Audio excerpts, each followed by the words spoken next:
Good day everybody, welcome back to the channel and welcome back to season number 7 of the Wheel of Fate with Newcastle United, and we're progressing alright actually, considering I've been given some absolute doozies, but this season is going to be an interesting one because, to be fair, I haven't got any real decent ones that are going to benefit me. They're all going to hamper me some way or another, so let's get on with it and see what happens. We are spinning away.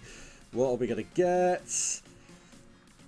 You know what? I will take that. English transfers only. Now we're coming into season 7 and there's some absolutely brilliant English regens coming through. So I can easily go shopping on that one. So I'm going to go get the game loaded up. Join me after that and we'll see where we go from with this season. I'll see you in a couple of seconds. Right, there we go. So the Wheel of Fate has been, how would I put it, reasonably kind. It's not a bad thing to buy English players, but at the same time, my squad only needs little tweaks here and there, so I can't see too many transfers being done, which is pretty much what happened. I mean, we're up to the start of the season. I had financially a lot of money, still got 230 million, which I think is, oh sorry, the original budget was 257. I've got 230 million left, so that'll give you some indication of what's actually happening in the transfer window. So we'll have a good review of it, and yeah, some movements. We'll go back before the tick over before I go on to this explanation. So if we have a look at the dates and look at 2029. So, right, okay, so from Mark Powell up, we have basically just a few youth players leaving, but the big one that left and has gone back down south was Tino Livramento.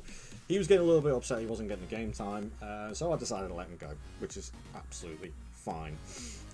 What you will also notice is that I did bring in a couple of players in the January window where I spent a whopping 85 million on Manu Kone because I wanted a little bit more steel in the midfield and he fits the bill perfectly. And did he play in games? Yeah, he played 13. A lot off the bench, but it gives me a lot of squad depth. Well, 80 million. But I had the money to spend. What else am I supposed to do?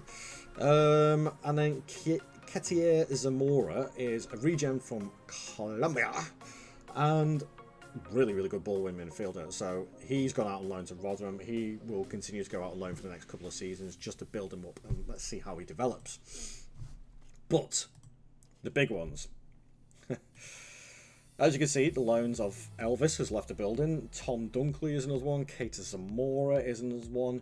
Lewis Hall left on a free transfer. Zamardic completed his move to Aston Villa with that mandatory fee. But the big one was Alexander Isak.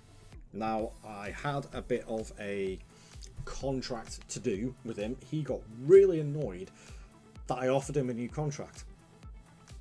Who gets annoyed at being offered a new contract? He got so annoyed, in fact, that he requested a transfer. I have no idea why. He just had a hissy fit. I don't know whether... I think, by the looks of it, he's been at Newcastle for, what, 1, 2, 3, 4, 5, 6, 7 seasons now. He's won a lot with us. He got a bad injury last season. I think he's 30, or he's coming up to 30. Yeah, he's not far off. And Liverpool came in with an absolute stonking bid of 104 million. I was like... yeah, alright then. I could probably find some better. And I did. Firstly, I wanted another backup goalkeeper. Prince Salifu from Arsenal. English transfer. Very good English goalkeeper, actually. So, yeah, I've got some, not high hopes, but some respectable hopes for this one. But the big one to replace Isak in that shadow striker role was Cole Palmer. Now, I know he doesn't have a massive amount of potential on FN24. FN25, he's got to get a boost up, without a doubt. But on here, on this save, he has developed amazingly well and is just as good as Isak. And a couple of years younger, and British, so he fits all the models. And I brought him in for 110 million from Chelsea. Thank you very much. That is perfect. So, if we have a look at the squad is extremely well stacked, if not some injuries, but there are a couple of bids going in here and there. Still the start of the season. And there will be a few more transfers going in and out, but I'm going to simulate the season to see how number 7 goes. I'm actually a lot more hopeful for this one now. I think I've got a lot more of a settled squad, a couple of transfers brought in, only one big transfer out. Let's see how it goes. Fingers crossed we managed to nail it. I'll see you in a couple of seconds.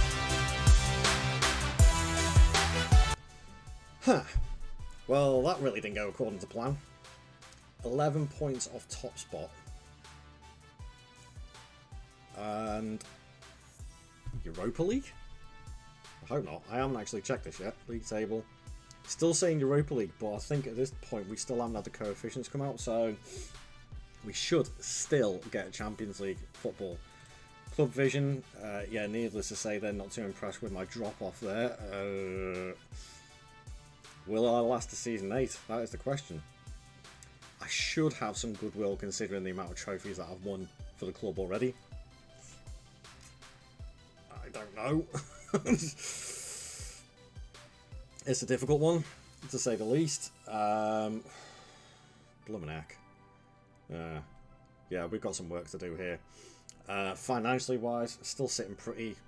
I can't bloody spend it. So, what happened? Where did it all go? February wasn't a good month. We had some patchy form towards the end of the season. Did we win anything else? No, we didn't. Didn't win a single thing. 5th round, 4th round, and round of 16. Overall, that was a hugely disappointing season. I'm not even counting the Community Shield because that comes nowhere near to making up for this poor performance. Well, let's have a look at the squad. So, the top players. Ferguson, again. How's he developed now? Really, really well. Really good striker. He's at the top of his game. He's an elite striker. And he is wanted. PSG, knob off. You already got Haaland. Cole Palmer's first season at Newcastle. 19 goals, 6 assists. Very good. 15 and 18 from João Rego. My boy is starting to come good. Oh, yes. If you never bought him, buy him. Get him on this game. Anthony Gordon, again, 11 and 11.